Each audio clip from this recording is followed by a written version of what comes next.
ಸ್ವಾಮಿ ಜನನ ಬಗ್ಗೆ ಎಲ್ಲ ಹೇಳಿದ್ದೆ. ಸೊ ನಾನು ಈಗ ಕಂಟಿನ್ಯೂ ಮಾಡ್ತಾ ಇದ್ದೀನಿ. ತದನಂತರ ಅಯ್ಯಪ್ಪ ಸ್ವಾಮಿ ನಾಮಕರಣ ಎಲ್ಲ ಆಗುತ್ತೆ. ಮುಂಜಿ ಎಲ್ಲ ಮಾಡಿ ಅವರು ವಿದ್ಯಾಭ್ಯಾಸಕ್ಕೆ ಗುರುಕುಲಕ್ಕೆ ಕಳಿಸ್ತಾರೆ.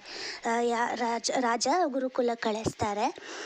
ನಂತರ ವಿದ್ಯಾಭ್ಯಾಸ ಎಲ್ಲ ಮುಗಿಸ್ಕೊಂಡು ಬರ್ತಾರೆ. ವಾಪಸ್ ಅರಮನೆಗೆ ಬರೋ ಅಷ್ಟರಲ್ಲಿ ರಾಜನಿಗೆ ಒಂದು ಗಂಡು ಮಗು ಜನನ ಆಗುತ್ತೆ.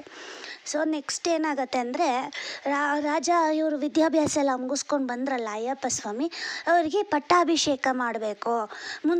ಮುಂದಿನ ರಾಜ ಅಯ್ಯಪ್ಪ ಅಂದರೆ ಮಣಿಕಂಠ, ಅವ್ರಿಗೆ ಪಟ್ಟಾಭಿಷೇಕ ಮಾಡಬೇಕು ಅಂತ ಎಲ್ಲನೂ ರೆಡಿ ಮಾಡ್ಕೊಳ್ತಿರ್ತಾರೆ. ತನ್ನ ಪುರೋಹಿತರೆಲ್ಲ ಇರ್ತಾರೆ, ಅವ್ರಿಗೆಲ್ಲ ಹೇಳಿ. ಆದರೆ ಇಲ್ಲೊಂದು ಏನಂದರೆ, ತಾಯಿ ಇರ್ತಾರೆ ನೋಡಿ, ಅಯ್ಯಪ್ಪ ಸ್ವಾಮಿ ತಾಯಿ ಅಂದರೆ ಇವ್ರು ಸಿಕ್ಕಿರೋ ಮಗುನ ತೊಗೊಂಡ್ಬಂದು ಸಾಕಿರೋದ್ರಿಂದ ಅವ್ರಿಗೆ ತಂದೆ ಸ್ವಂತ ಮಗು ಹುಟ್ಟಿದಾಗ ಅವ್ರಿಗೆ ಅಯ್ಯಪ್ಪ ಸ್ವಾಮಿನ ಪಟ್ಟಾಭಿಷೇಕ ಮಾಡೋದಕ್ಕೆ ಇಷ್ಟ ಇರಲ್ಲ, ರಾಜ ಅಂತ ಅವರು ಹೇಳೋದಕ್ಕೆ ಇಷ್ಟ ಇರಲ್ಲ. ಸೊ ಅದಕ್ಕೆ ಅವರು ಆ ತಾಯಿ ಏನು ಮಾಡ್ತಾರೆ, ನನ್ನ ಮಗ ಪಟ್ಟಾಭಿಷೇಕ ನನ್ನ ಮಗಂಗಾಗಬೇಕು, ಮಣಿಕಂಠಂಗಲ್ಲ, ಇದನ್ನು ಹೆಂಗಾದರೂ ಮಾಡಿ ತಡಿಬೇಕು ಅಂದ್ಬಿಟ್ಟು ಒಂದು ಉಪಾಯ ಮಾಡ್ತಾರೆ.